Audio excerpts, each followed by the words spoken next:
Bismillahirrahmanirrahim. Assalamualaikum warahmatullahi wabarakatuh. Salam sejahtera untuk kita semua. Perkenalkan, nama saya Jupriyadi, mahasiswa program doktoral Teknik Elektro dan Informatika dengan NIM 3322012. Pada kesempatan ini saya akan mempresentasikan salah satu tugas mata kuliah filsafat ilmu pengetahuan. Dalam hal ini saya membuat artikel dengan judul Paradigma Thomas Kuhn, Revolusi Teknologi Name Data Networking atau NDN sebagai infrastruktur internet masa depan. Berikut ada 4 poin yang akan saya sampaikan. Yang pertama adalah pendahuluan. Kedua, saya ingin menyampaikan tentang apa itu Name Data Networking atau NDN. Kemudian ketiga, kita akan bahas revolusi sains menurut Thomas Kuhn. Dan yang keempat, pembahasan diakhiri dengan kesimpulan. Baik, kita masuk ke bagian yang pertama, yaitu pendahuluan. Berbicara mengenai paradigma tidak lepas dari perkembangan filsafat ilmu.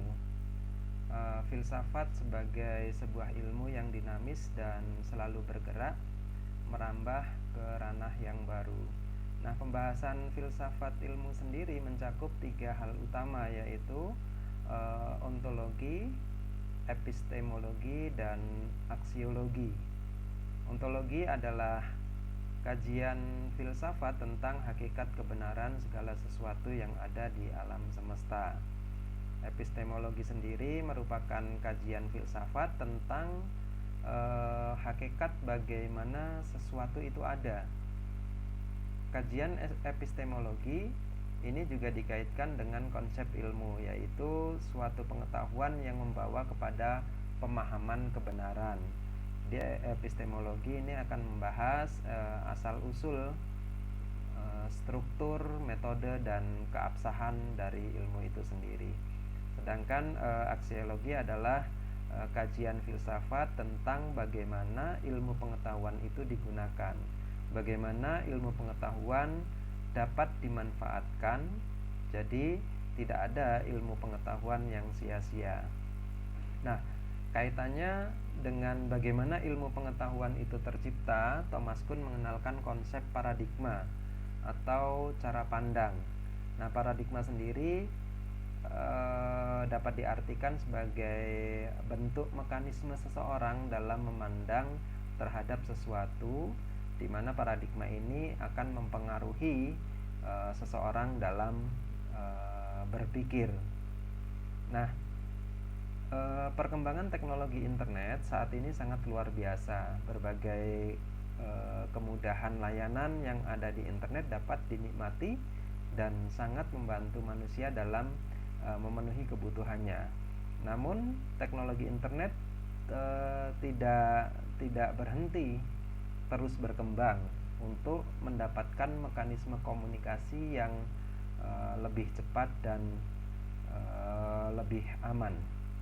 Nah, hadirnya teknologi internet yang dikenal dengan Name Data Networking atau NDN ini akan diprediksi akan mampu menjadi teknologi internet di masa yang akan datang.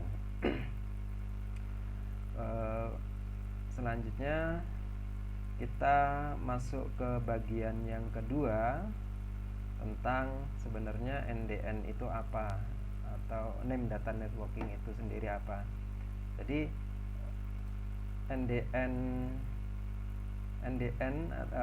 Name Data Networking atau NDN ini diklaim sebagai arsitektur internet masa depan yang menggunakan paradigma yang berbeda dalam membangun komunikasi. Nah, berbeda dengan arsitektur internet saat ini yang berbasis TCP/IP. NDN tidak menitik beratkan dari mana asal data dan kemana tujuan data. Nah, di sini konsumer tidak harus mengetahui di mana lokasi data yang dibutuhkan. Namun konsumer tetap dapat menemukan dan menerima data yang dibutuhkan. Nah, paket yang digunakan di dalam komunikasi NDN juga berbeda dengan TCP/IP. NDN menggunakan dua tipe paket, yaitu interest paket dan data paket. Kemudian juga NDN menggunakan 3 struktur data dalam membangun komunikasi, yaitu yang pertama adalah content store atau CS, yang kedua pending interest table atau PIT, dan yang ketiga adalah forwarding information base atau FIB. Nah, ini struktur data ini juga berbeda, ya, berbeda dengan arsitektur internet yang digunakan saat ini. Nah, berikutnya bagaimana proses terjadinya perubahan paradigma komunikasi. Nah, menurut Thomas Kuhn, ya, ilmu pengetahuan itu berkembang secara revolusioner. Jadi perkembangan ilmu pengetahuan itu melalui beberapa fase, ya. Dalam hal ini Thomas Kuhn menyatakan bahwa ilmu pengetahuan itu berkembang melalui 5 fase seperti pada gambar, yaitu fase yang pertama yaitu pre-paradigm, kemudian yang kedua adalah fase kedua normal science, fase ketiga anomali, fase keempat terjadi krisis, dan yang terakhir akan masuk ke fase scientific revolution. Di fase pertama pre-paradigm, pada fase ini akan ditemui banyak sekali konsep dan pemikiran untuk menyelesaikan masalah yang ada. Namun pemikiran yang ada itu belum diterima secara luas. Jadi hanya sebagian. Cara pandang dan pemikiran yang ada hanya diakui berdasarkan kelompok tertentu. Namun pemikiran ini terus dikembangkan untuk mendewasakan pemikiran tersebut sehingga cara pandang dan pemikiran menjadi lebih mapan. Nah, pada fase kedua, fase normal science, cara pandang dan pemikiran yang ada itu dianggap sudah mapan, sehingga orang-orang tidak akan mempertanyakan lagi kebenaran cara pandang dan pemikiran tersebut. Cara pandang dan pemikiran yang ada itu telah diterima dan dipercaya begitu saja. Jadi cara pandang pada fase ini sangat mungkin dipengaruhi oleh pihak yang memiliki kekuasaan, ya. Berikutnya pada fase ketiga anomali, di sini akan terjadi penyimpangan dan pertentangan yang tidak terelakkan. Nah, sains normal tidak mampu menjelaskan fakta yang tidak seharusnya dan bertentangan dengan teori yang ada. Akibat banyaknya anomali yang terjadi, maka timbullah krisis.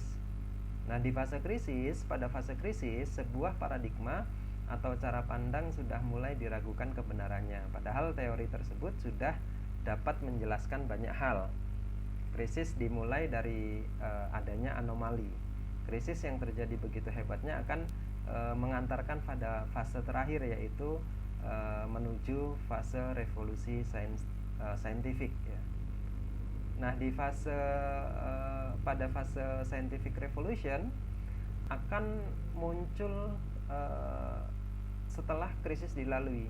Hadirnya paradigma atau cara pandang yang baru akan menggantikan paradigma lama. Paradigma baru harus mampu menjawab semua masalah yang terjadi yang dihadapi oleh paradigma lama.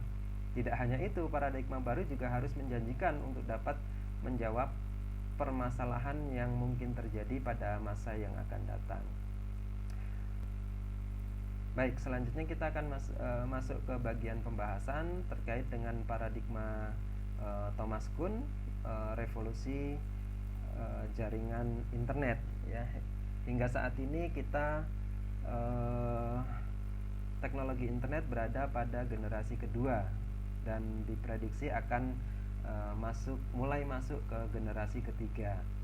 Pada generasi pertama teknologi internet tahun 1900 sampai 1990 itu menggunakan jaringan telepon, di mana teknologi ini berfokus pada koneksi end-to-end berbasis panggilan. Nah, pada generasi kedua sekitar tahun 1990 sampai 2025 diperkirakan saat ini masih kita rasakan teknologi internet berbasis jaringan IP yang berfokus pada koneksi perangkat berdasarkan alamat IP sumber dan IP tujuan dari data yang dikirim. Nah, generasi ketiga diprediksi akan dimulai pada tahun 2025, di mana komunikasi internet berbasis NDN yang berfokus pada penemuan data sharing, sharing data berbasis nama dari konten data tersebut. Nah, dapat dilihat bahwa perkembangan teknologi internet mengalami perubahan paradigma karena adanya kebutuhan akses data yang lebih cepat dan lebih aman. Nah, dikaitkan dengan pemikiran Thomas Kuhn yang menyatakan bahwa revolusi sains merupakan perubahan paradigma yang terjadi pada ilmu pengetahuan. Paradigma lama dalam komunikasi data di internet adalah bahwa data yang diminta harus diketahui terlebih dahulu lokasinya berada di mana. Nah, pada paradigma baru menyatakan bahwa ketika membutuhkan data itu tidak harus tahu terlebih dahulu lokasi data berada di mana. Nah, saat ini teknologi internet berada pada masa sains normal. Teknologi internet telah diterima dan digunakan oleh masyarakat secara luas, ya. Hadirnya NDN sebagai infrastruktur internet masa depan menjanjikan keamanan data dalam jaringan. Nah, NDN menjamin keamanan data karena semua data yang ditransmisikan dalam jaringan NDN ditandatangani oleh produser dan terdapat sistem verifikasi sehingga dijamin ya integritas dari data yang ada. Nah, berdasarkan hal-hal yang telah disampaikan sebelumnya dapat ditarik beberapa kesimpulan, yaitu yang pertama, paradigma Thomas Kuhn memberikan inspirasi perkembangan dan lahirnya ilmu pengetahuan. Penemuan ilmu pengetahuan terjadi secara revolusioner, dimulai dari pre-paradigm, normal science, anomali, krisis, hingga terjadinya revolusi sains. Nah, tiga, pemikiran Thomas Kuhn menjadi dasar dalam perkembangan teknologi name data networking sebagai arsitektur internet masa depan. Nah, sejalan dengan pemikiran Thomas Kuhn, NDN hadir untuk menjawab keterbatasan internet saat ini dengan perubahan paradigma komunikasi yang digunakan.